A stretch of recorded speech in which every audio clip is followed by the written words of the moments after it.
sa yung ano, kalagayan niya. Yeah. Kaysa iba. Mm-mm. Maganda ang kalagayan dito niya. Simula po nung dumating si Tatay Digong, naka-ano na po kayo, palagi nakakapagtanong kung... Oo, dahil kapitbahay ko yung nagsisecurity dito. Wow! Yeah. Yung matangkad. Yeah. Galing, At galing. palagi talaga yung mga pulis yan, nagbabantay dito sa labas sa mga Hindi naman tayo, gathered. hindi naman kayo nanggugulo eh. Kami, nasa isa kaming garden at garden nila Alrose at dito po kami nagse-celebrate ng Easter Sunday. Pero anyway, bagamat Easter Sunday, may tatlong developments po tatlo pala. sa kaso ni Tatay Digong sa The Hague. Kaya nga po ito ay isang updates from The Hague. No? Unang-una po ay nagkaroon po ng desisyon ang pre-trial chamber, no, na hanggang July na lang, July 1, ilalabas ang mga ebidensya laban kay Tatay Digong. So, ang una pong development ay humingi po ng karagdagang panahon. Sabi naman po ng hukuman, hindi, dapat mailabas lahat yan by July 1. No? Tatay Digong, kinakailangan mag-present sila ng national ID o di naman kaya passport. Pero ang sabi ng mga biktima, yung sabi ng mga abogado sa biktima, hindi naman lahat na mahihirap ay mayroong passport. At dahil dyan, anti-poor, no? At hindi po pwedeng mapuwersahan na passport ang ipapakita to prove identity. Yes. Good morning mga kasama. Nandito na naman si Kuya Goods nagbabalik. At syempre, kung di ka pa nakasubscribe sa ating channel, pa-subscribe na lang po at hit mo na rin yung bell. At i-bell all nyo po para nakakatanggap kayo ng notification. Ano na ito ngayon? Oo, malapit na ho. Nakaset na sa July 1 ang deadline for disclosure of all evidence. Yan ang pag-uusapan natin mamaya. Pag hindi kayo nakapagpundar ng passport at mga ID nyo, baka finish na. July 1. Ano na ngayon? May June, July. So 2 months. Sigurado. Itong 3,000 kuno, di umano. Bumaba ng 43. Doon pa lang, meron na ho talagang hindi magandang, hindi magandang pananaw doon. Kung ako ang abogado, ako ang piskal, sinabi mo nung una, meron kayong 3,000 na ebidensya laban dito kay Tatay Digong, tapos ngayon, sasabihin na lang 43, wala na, i-dismiss ko na yan. Pero bago natin simulan ang ating talakayan at reaksyon, isang like, isang share, samahan mo ng subscribe, i-bell all nyo po. Ito mga pangyayari sa The Hague, Sabado de Gloria. At meron hong panibagong update sa kaso ni Tatay Digong. Abangan nyo sa ating video. Ano pa meron? BP Sara, tinawag ni Escudero na propeta ng ito yung title. Hindi ko alam kung ano yung pag-uusap dito. Aalamin natin at bibigyan natin ng reaksyon. Anak kayo ng tipaklong. Ayan na nga lang ang buong pinagkakatiwalaan ngayon ng ating kababayan. Nagkaisa-isa at isang congressman sa panahon ngayon si BP Sara at isang congressman na matapang na sumasagot habang si BP Sara ay pinagtutulungan sa kamera.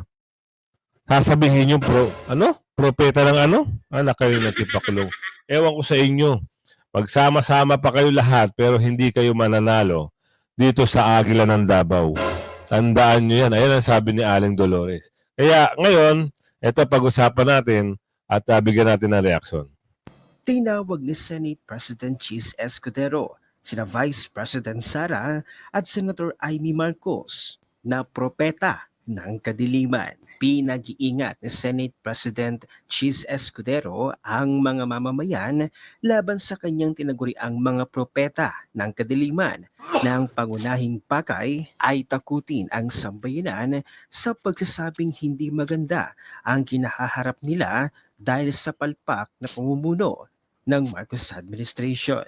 Ang pahayag ni Chis Escudero ay kasunod ng paglulunsad ng bagong political advertisement ni Senator Amy Marcos na iniendorso ni Vice President Sara Duterte gamit ang temang itim na may kahulugang ipaglalaban tayo ni Amy Marcos. Sa naturang political ad, sinabi nila Vice President Sara at Senator Amy Marcos na nagluluksa ngayon ng bayan dahil sa laganap na krimen at kagutuman sa lipunan. At ang matinding Paano hindi magkakaroon ng mga ganun bagay? Sino ba ang namumuno? Halos ayaw nga pansinin eh. Tapos ibabalik nyo kay BP Sara. Wow! Galing-galingan na naman kayo. Lalo na ito si Boy, Oo, si Mamang Keso. Hindi mo alam kung ano talaga ang stand nito eh. Pagkaharap mo, di ba, minsan kaharap niya yung mga kasama niya senador. Akala mo papanig sa iyo. Nung nagkakaroon na ng bulyaso, iiwanan ka na sa ere. Pansin nyo yan tao na yan. Oo, pansinin nyo. Kaya nga asar na yung mga kasama niya dyan eh. Di ba?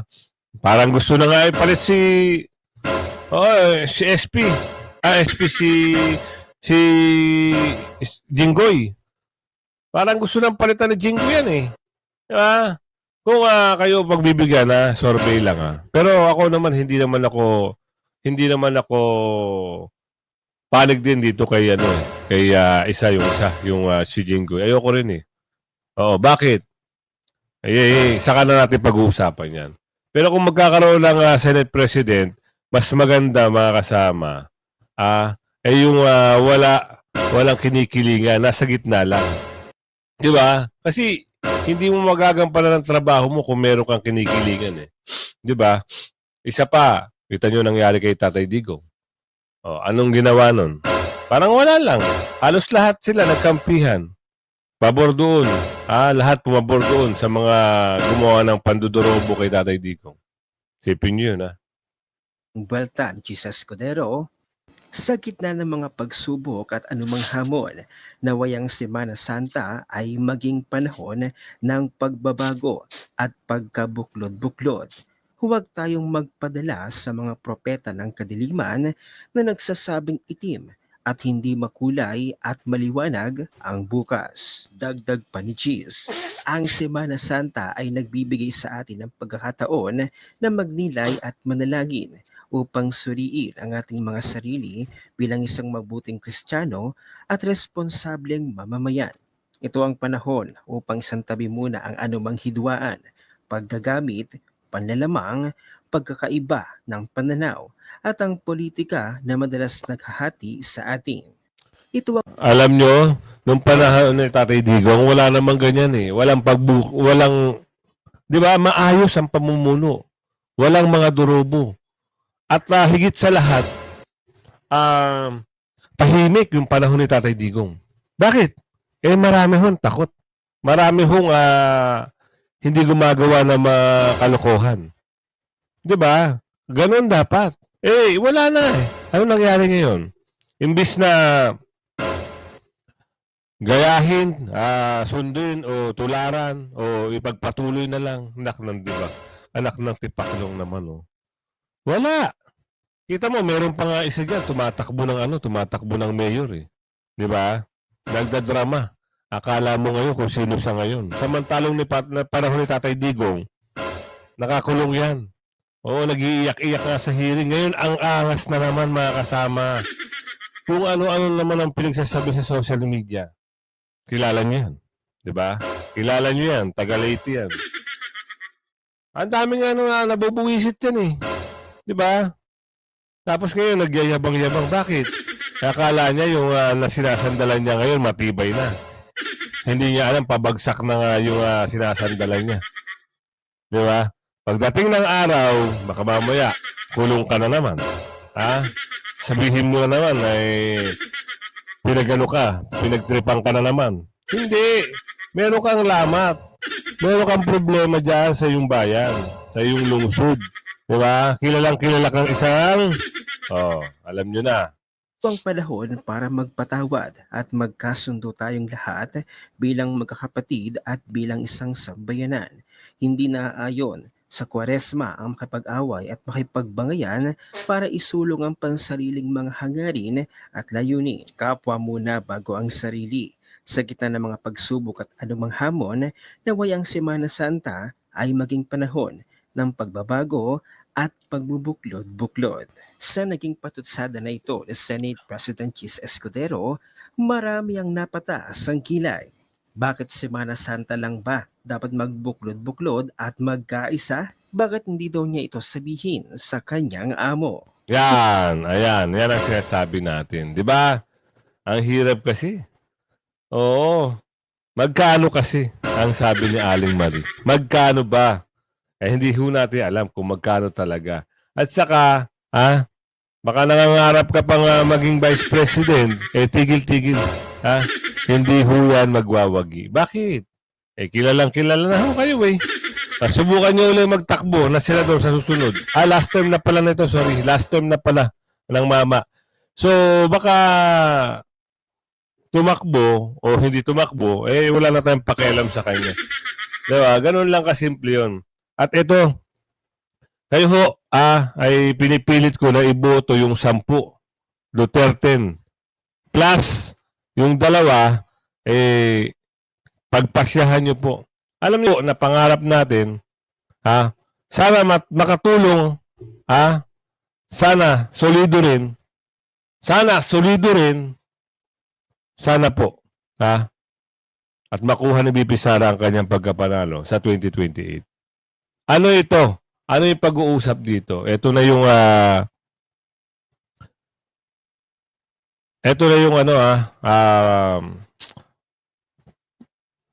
dalawang update. So isipin nyo lang yung sinabi ko Isipin nyo lang. Kasi ako, halimbawa, kung tatakbo ko. Unang-una, ganito. Meron akong sariling grupo. Meron akong sariling alyado. Di ba? Kukuha ko ng sarili kong alyado na alam kong akin. Para pagdating ng araw, solido kami. Kasi pansinin nyo naman ito. Hindi pa makakuha siya ng solido na talagang partido niya. Nagigets nyo? Ang suporta natin dito sa mga Duterte at kay BP Sara. So, isusolid natin yun. Kaya ako, sabi ko nga, didesisyonan ko to sa katapusan ng Abril. Pero ngayon, parang nakukuha ko na yung point ni BP Sara eh. Sa pangarap natin, maging Pangulo si BP Sara. At sana doon sa nabanggit na mga tatakbo na kalyado na Digong, ibigay din natin yung suporta kay BP Sara. Kasi meron dyan merong wag na nga natin muna itong pag-usapan. Saka na lang. Ito na lang maganda rito eh. Magandang pag-usapan ito. Ano ba ang pag-uusap ngayon? Ito maganda to eh. Na pangalawang update kay Tatay Digong. Ito, pasok mo. Masaya po kami. Nasa isa kaming garden at garden nila Alrose at dito po kami nagsa-celebrate ng Easter Sunday. Pero anyway, bagamat Easter Sunday, may tatlong developments po tatlo pala. sa kaso ni Tatay Digong sa The Hague. Kaya nga po ito ay isang updates from The Hague. No? Unang-una po ay nagkaroon po ng desisyon ang pre-trial chamber na hanggang July na lang, July 1, lalabas ang mga ebidensya laban kay Tatay Digong. Nauna po nang humingi po ng karagdagang panahon ang prosecution dahil meron daw silang mga testigo na kinakailangan protektahan at kinakailangan itago pa ang kanilang mga identity. Sus! Pero ang sabi po ng Bakit inatago identity? Kayo ang nagsulong dyan sa ICC para padala si Tatay Digong. Ngayon itatago nyo identity. Bakit? Kayo ang naging takam na mapunta si Tatay Digong tapos itatago nyo? Wow! Baka naman talagang wala. Kahit sa 43 na yan, wala ni isa ang ayaw, ang gusto ng maging testigo. Kayo na lang. Pag napatunayan ho yan ng korte dyan sa ICC, naku po. Kung sino ang mga nagplano niyan, tas-tas kayo sa taong bayan. Yan ang sasabi ni Margaret dito. Ang galing nyo, itatago nyo, mga testigo nyo. Testigo nyo na yan, itatago nyo pa. Wow! By July 1, dapat lahat ng mga ebidensya na gagamitin sa tinatawag ng confirmation of charges ay dapat isiwalat na ng prosecution. Siyempre po, ang hiling ng depensa, dapat lahat yan ilabas kasi ano naman ang isasagot ng depensa sa confirmation of charges kung hindi nila nalalaman kung ano yung mga ebidensya na ilinatag labang kay Tatay Digong. Tama. Nauulitin ko po, iba kasi ang proseso sa ICC, no? Hindi po gaya sa Pilipinas na nagkakaroon muna ng preliminary investigation sa pamamagitan ng paghahain ng mga complaint affidavit at counter affidavit ng mga nasasakdal, no? At sa ganitong paraan sa Pilipinas, nalalaman na natin kung ano talagang ebidensya bago pa umabot sa hukuman. Dito po sa ICC, ginagamit nila yung sistema sa Europa na nag-iimbestiga ay mga prosecutor kasama mga pulis at ang biktima ay nagbibigay lang ng kanilang mga testimonya, no? Pero sa Pilipinas po, talagang kukuha ka ng abogado kung ikaw ay naging biktima ng krimen at ikaw talaga ang magkakaroon ng case build-up. Pagamat paminsan-minsan po ang kapulisan, lalong-lalo na sa mga kasong murder, sila naghahanda ng case build-up, no? Pero karaniwan po na demandahan sa Pilipinas, ang mga biktima ang siyang nagke-case build-up, no? So sa akin po, ang aking naging posisyon diyan, mas okay yung tinatawag na adversarial kasi nga yung estado na ang naghahanap ng ebidensya, no? Pero ang ayaw ko lang dito sa inquisitorial system nito ay yung sa bandang huli matapos na nakulong ang akusado, tsaka pa lang niya malalaman ang mga ebidensya laban sa kanya. 'Di ba po, no? Dahil nagkakaroon na ng pagkakait ng karapatan ng kalayaan, dapat naman bago siya pagkaitan ng karapatan ng kalayaan, dapat alam na niya yung mga charges against him, no? Yung mga ebidensya na ilalatag laban sa kanya. So ang una pong development ay humingi po ng karagdagang panahon, sabi naman po ng hukuman, hindi, dapat mailabas lahat yan by July 1, no? Now, Dapat bukod pa po lang. doon, may dalawang mga pangyayari pa. Now, yung 19.2 ng Rome Statute po, yung tratado na bumuo ng ICC, no, ay nagsasabi na at any time po pwede magkaroon ng challenge to the jurisdiction of the court. Ito po yung tinatawag na pag-question doon sa jurisdiction ng hukuman. Ang jurisdiction po, jurisdiction over the person, jurisdiction over the subject matter, and yung jurisdiction over time.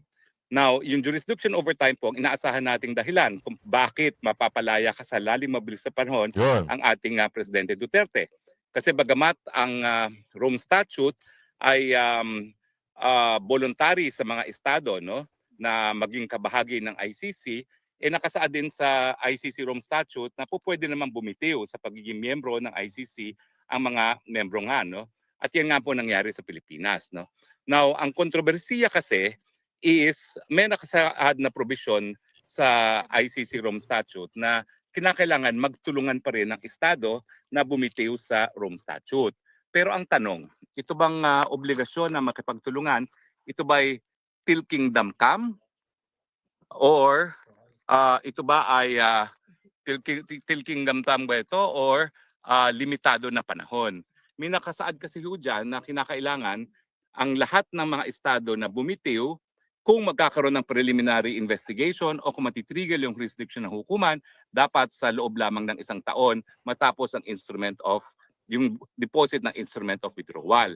At nagkaroon ka po ng kaso sa Burundi, kung saan ang Burundi bumitaw sa kanyang pagiging miyembro, pero dahil nasimulan yung preliminary investigation sa loob ng 1 taon matapos sila nag-issue ng instrument of withdrawal, ang sabi ng hukuman dapat magtuloy.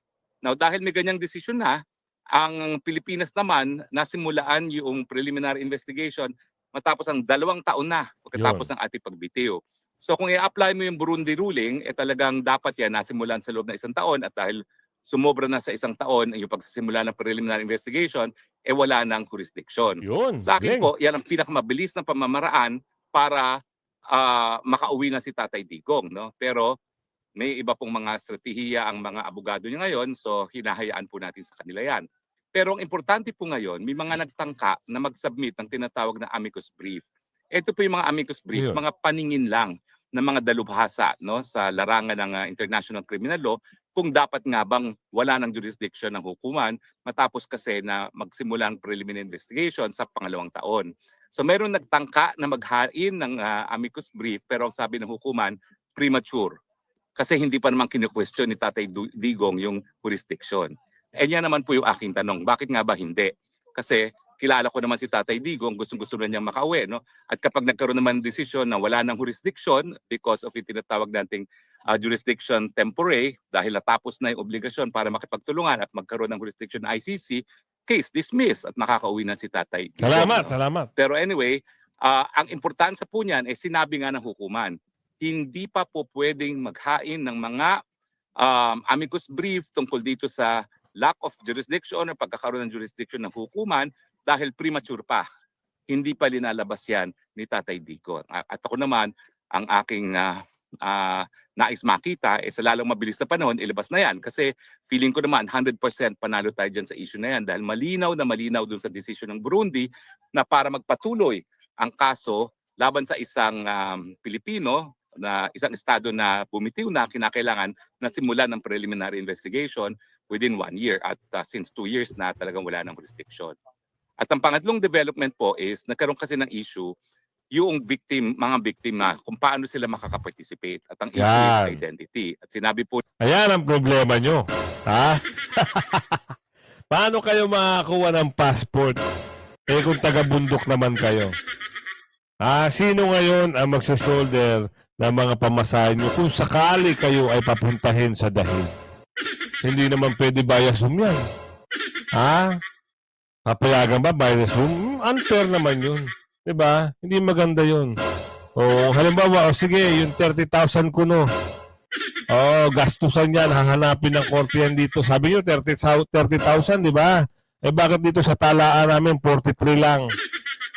Di paningin lang na yun. Niloloko nyo kami. Kayo mga nagbibintang sa dating Pangulo. Di ba? Ganun lang kasimple. po ng mga abogado ni Tatay Digong, kinakailangan mag-present sila ng national ID o di naman kaya passport.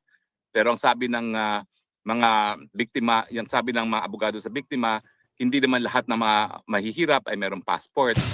At dahil dyan, anti-poor, no? At hindi po pwedeng mapuwersahan na passport ang ipapakita to prove identity. Now, nagkaroon po ang preliminary, nagkaroon po ng desisyon ang pre-trial chamber at ang sabi nila, hindi kinakailangan passport. Ang kinakailangan ay kung anumang identification o di naman kaya yung pag-a-attest ng dalawang tao doon sa pagkatao ng isang biktima. No? So, yun. Lumabas Nagkaroon na ho ng pasya. Hindi na kailangan ng passport. Ano na lang? ID? Kailangan national ID. O kaya, kumuha sila ng barangay ID at patunay ni Kapitan na talagang taga dun yan. Baka mamaya, taga ibang lugar yan. Gawa-gawa na naman kwentuhan lang yan. Di ba? naging mas mababa po yung threshold para makilala ang isang biktima, at least yung identity ng biktima, at hindi na rin-require ang passport or national ID. Pero siyempre, Kita nyo, wala na rin national ID. Paano yan? Ano na naman to? Ano na naman to? Ano na naman to? Paiklat na to. Pumabor na naman sa kanila. Ganun ba yun? Anak ng bugi, oh. Dapat yun nga lang ang magpapatunay na talagang lehitimo itong nag-aakusa. Baka mamaya, taga Mount Apo yan. Diba? Alam mo naman, magagaling sila dyan. Sa taga Mount Apo, paikot-ikot lang sa bundok.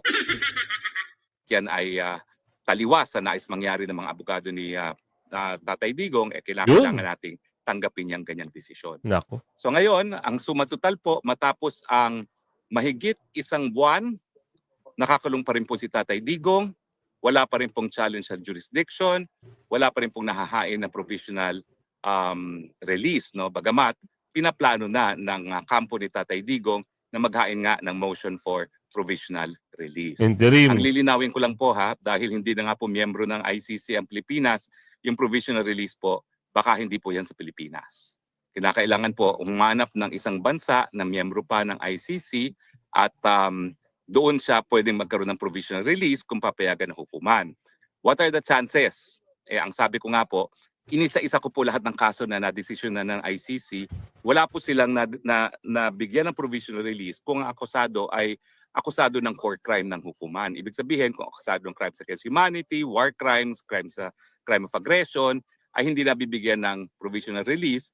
Ang nabigyan lamang ay yung mga akusado ng offenses against administration of justice, yung mga pagpipeke ng testimonya, pananakot ng mga testigo, yan po yung nabigyan ng provisional release. No? Pero, one thing going for Tatay Digong is, wala pa namang 80 years old na nalitis ang ICC. At sa tingin ko, dahil yung isang leader ng Serbia dati, si Milosevic, ay namatay sa kulungan habang siya linilitis ng Tribunal for the Former Yugoslavia, at nakita nila na ito'y talagang dinamdam ng mga mamamayan ng Serbia, ayaw mangyari yan ng ICC na baka may mangyari kay Tatay Digong sa loob ng kulungan, no, dyan sa The Hague. Kaya ang tingin ko, may pag-asa pa rin tayo makakuha ng provisional release dahil sa edad, dahil ayaw ng ICC na may mangyari kay Tatay Digong, wag naman po talaga sana, no, habang siya ay nakakulong dito sa ICC. Now, may mga nagtatanong din po sa akin, no, hindi ba mali na nakakulong ngayon sa isang kulungan ng Netherlands ang Tatay Digong gayong siya'y kinidnap? Ang paninindigan ko po, bagamat ito isang bagay na nais kong i-discuss kay Tatay Digong, ay merong pong responsibilidad ang Netherlands. Kasi kung mapapatunayan na talagang kinidnap siya, wala naman pong separate na kulungan ng ICC. Ang kulungan ng ICC ay preso ng Holland, ng Netherlands, na pinaglalagyan ng mga akusado sa na nahaharap sa pagsakdal nga ng nasasakdal sa ICC. Ibig sabihin, yung tinatawag nating international responsibility for an internationally wrongful act, kung mapapatunayan nga natin na kidnapping ang nangyari kay Tatay Digong, magkakaroon pa rin ng responsibilidad ang Netherlands, no? At kaya nga po, kung ako'y makakausap ko si Tatay Digong, meron akong 2 additional remedies bukod pa doon sa kasong nakabinbin na sa ICC. Unang-una po, doon sa Human Rights Committee. Maraming beses na po tayo nakapunta sa mga tinatawag nating treaty monitoring bodies, at ang mga pinaka-importanting panalo natin dyan ay yung kay Alexander Adonis na taga Davao na pinakulong ni dating Speaker Nograles, at nagkaroon ng decision po ang UN Human Rights Committee na ang criminal libel ay labag sa kalayaan ng malayang pananalita, at sinabay hinimok ang Pilipinas na dapat i-repeal yung criminal libel natin. At yung isa naman, yung mga comfort women, yung mga ginahasa ng mga Hapon ng pangalawang pandaigdigan-digmaan, at dinala po natin yan sa CEDAW Committee, yung Committee on the Elimination of Discrimination Against Women, at nagkaroon ng ruling po na ang Pilipinas, dahil sa kabiguan natin na magbigay ng reparasyon sa mga biktimang na mga comfort women na ginahasa ng pangalawang pandaigdigan-digmaan, ay guilty of discrimination against women. Kasi dapat itaguyod nila yung karapatan nga ng mga ginahasang mga kababaihan magkaroon ng reparasyon laban sa bansang Japan, no? So, ang additional remedy po dyan is against Netherlands din, kasi hindi naman po estado ang ICC na kabahagi ng yung tinatawag nating Covenant on Civil and Political Rights. It is Netherlands. Narinig nyo yung mga update kay Tatay Digong. Nabalita rin yan dito eh. Ano kaya ang pagkakabalita dito? Tignan natin at alamin natin.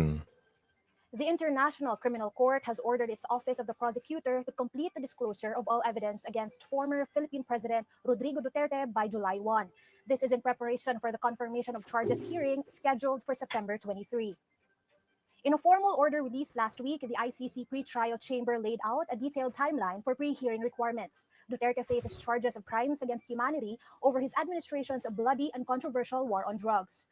Under the order, the prosecution must submit all evidence it intends to use. This includes witness statements, translations, and even materials that could favor Duterte's defense.